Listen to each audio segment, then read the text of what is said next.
En este vídeo aprenderemos a saber leer una placa de datos de una bomba centrífuga y veremos qué fórmulas hallamos para hacer los cálculos. Las revoluciones por minuto, es decir, el número de vueltas de la bomba, el caudal, la potencia, la presión y el diámetro del impulsor. También comprobaremos lo que sucede cuando intentemos modificar alguno de estos parámetros y qué fórmulas tenemos que utilizar para determinar cuáles serán las nuevas prestaciones de nuestra bomba. Cada bomba centrífuga está equipado con una placa identificativa como esta, que mostrará un inventario de los detalles principales concernientes a sus prestaciones. Sin embargo, con el paso del tiempo, estas placas pueden llegar a dañarse o desgastarse, volviendo a menudo indescifrables importantes datos técnicos.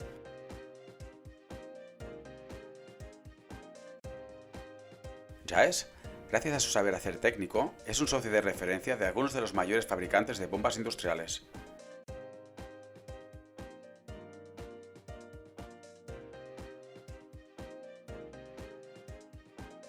Las placas sirven primordialmente para poder identificar al fabricante y para detallar una serie de informaciones sobre el producto tales como la serie de bomba, las dimensiones, el modelo y el número de serie.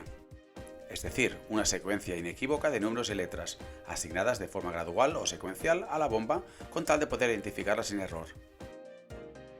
Las placas también sirven para determinar las prestaciones del producto como la presión máxima de trabajo, al igual que tantos otros parámetros que veremos en breve.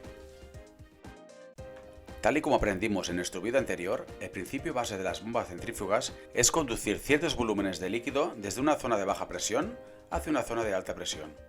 Con todo ello, la presión atmosférica empuja el líquido gracias al vacío que se crea en el interior del elemento rotativo de la bomba. El impulsor, que hace fluir el agua desde la tubería de aspiración hasta la tubería de descarga. El rendimiento de la bomba puede verse condicionado según el diámetro del impulsor y las revoluciones por minuto.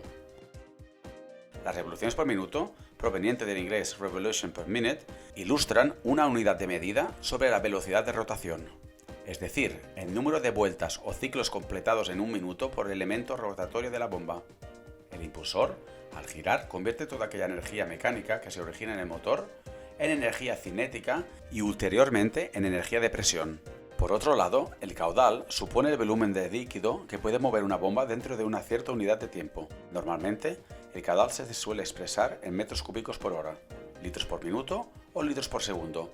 En cambio, si nos referimos al sistema imperial, entonces el caudal se expresa en galones por minuto.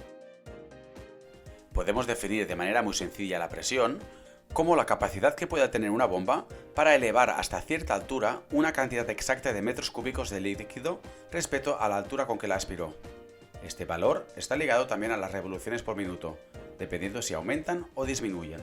Por otro lado, se define potencia como la labor que debe ejecutar la bomba para desplazar una densidad de líquido en una unidad de tiempo. La potencia necesaria de la bomba dependerá de una serie de factores, como por ejemplo el motor al que está acoplada.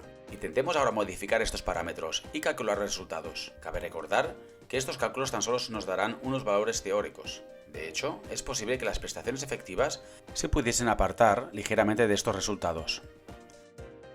El primer valor que vamos a calcular son las revoluciones por minuto de la bomba. ¿Qué valor debería tener las RPM si deseamos modificar el caudal de 78 a 64.9 litros por segundo? El nuevo valor de las RPM se obtiene al multiplicar las RPM originales por el resultado de la división entre el valor modificado del caudal y su valor original. Si seguimos estos cálculos, cancelemos los litros por segundo de esta división para encontrar esta porcentual, que, multiplicada por el valor original de las RPM, dará por resultado 1500 revoluciones por minuto, es decir, la velocidad de giro que tiene que alcanzar el impulsor para mantener el nuevo caudal. Si usáramos el sistema imperial, tendríamos que convertir los litros por segundo en galones por minuto. Ahora, pasemos a calcular el nuevo caudal, teniendo en cuenta que quisiéramos cambiar las RPM de las 1800 en su valor original a las 1500 revoluciones por minuto del valor modificado. Para llevarlo a cabo, tendremos que usar esta fórmula, en la cual multiplicaremos las RPM modificadas por el resultado de la división entre el caudal original, es decir, 78 litros por segundo, y las RPM originales, es decir, 1800. Prosiguiendo con estos cálculos, obtendremos como resultado 64.9 litros por segundo. En cuanto al sistema imperial, podemos constatar que los valores del caudal se expresan en galones por minuto, y en consecuencia, el resultado será de 1030.3 galones por minuto.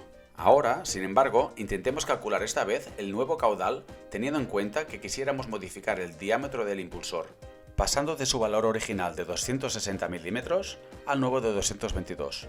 En este caso, obtendremos el nuevo caudal multiplicando el diámetro modificado del impulsor por el resultado de la división entre el caudal original, siempre de 78 litros por segundo, y el diámetro original del impulsor. Prosiguiendo con estos cálculos, obtendremos como resultado 66.6 litros por segundo. En caso de usar el sistema imperial, deberíamos convertir los milímetros del diámetro del impulsor en pulgadas, con el fin de lograr el resultado de 1054 galones por minuto. En cambio, si quisiéramos hallar el valor de la nueva presión, en caso de querer modificar las RPM, teniendo en cuenta siempre su valor original de 1800 a 1500, ante todo, deberíamos elevar el valor modificado de las RPM al cuadrado, y multiplicarlo por el resultado de la división entre la presión original, en este caso particular, 592 kilopascales, y el valor original de las RPM, que por su banda también debería elevarse al cuadrado. Así pues, acordémonos de elevar el cuadrado a ambas RPM. He escrito dichos valores así para ver cada una de las cifras y obtener de este modo el valor de 412 kilopascales. En cuanto al sistema imperial, podemos constatar que los valores de la presión se expresan en pies de agua, es decir, pies cúbicos, y en consecuencia el resultado será de 131 pies cúbicos. Ahora intentemos calcular el valor de la nueva presión. Sin embargo, esta vez imaginemos que quisiéramos modificar el caudal, siempre de 78 a 69.9 litros por segundo. Para poderlo llevar a cabo, necesitamos multiplicar el caudal original por el resultado de la división entre el valor modificado del caudal y su valor original. Asimismo, asegurándonos de elevar al cuadrado el resultado obtenido. Así pues, al elevar al cuadrado el resultado de esa división, obtendremos este valor, que al multiplicarlo por el caudal original, nos permite lograr 410 kilopascales, o lo que es lo mismo, 138 pies cúbicos. El próximo paso a tomar concierne el cálculo de la potencia. Con el propósito de calcular el nuevo valor de la potencia, y en caso de querer modificar las RPM, siempre de 1800 a 1500, ante todo tendremos que elevar al cubo el valor modificado de las RPM y multiplicarlo por el resultado de la división entre potencia original y el valor original de las RPM, que a su vez también está elevado al cubo. Asegurémonos de elevar al cubo tanto el valor original como el valor modificado de las RPM. Al multiplicar estos valores, podremos observar que la nueva potencia bajará a 37.5 kilovatios, en comparación de los 65 kilovatios iniciales.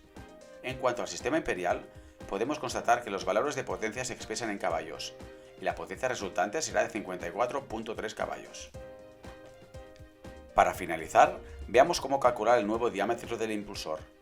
¿Cuánto tendría que medir el diámetro del impulsor en caso de querer alcanzar un valor de 64.9 litros por segundo del nuevo caudal? Habitualmente, este cálculo se usa en la circunstancia que el diámetro del impulsor se vea reducido expresamente para satisfacer el nuevo caudal. En esta ocasión, también borraremos los litros por segundo de esta división para así encontrar este valor, que al multiplicarlo por el diámetro original del impulsor de 260 milímetros, conlleva un resultado de 216.3 milímetros, o lo que es lo mismo, 8,53 pulgadas.